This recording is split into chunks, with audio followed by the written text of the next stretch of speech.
ಎಲ್ಲದಕ್ಕೂ ದೈವ ಕೂಡಿ ಬರಬೇಕು. ಮೈಸೂರಿನ ನೆಂಟತ್ತಿಗೆ ನನಗೆ ಸರಿ ಕಾಣುತ್ತಿಲ್ಲ.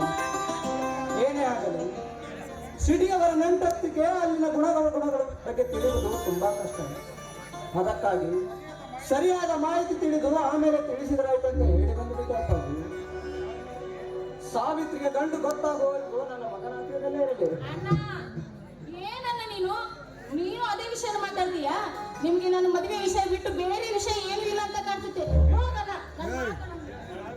ಸಾವಿತ್ರಿ, ನಿನ್ನ ಜೀವನದ ಸಂಕಟವನ್ನು ನುಂಗಿ ಇದೆಲ್ಲ ಬಾಳಿಗೆ ದಾರಿಯ ದೀಪವಾದ ಸತೀಶ್ ರಾಜು ಬರೀ ಬಾಯಿಂದ ಹೊರಗಡೆ ಆಯ್ತಲ್ಲ.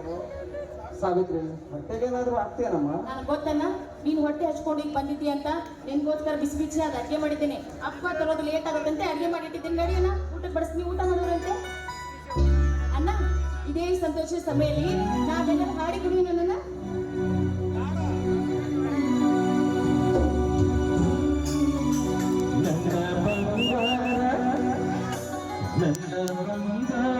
ಬಂಗಾರ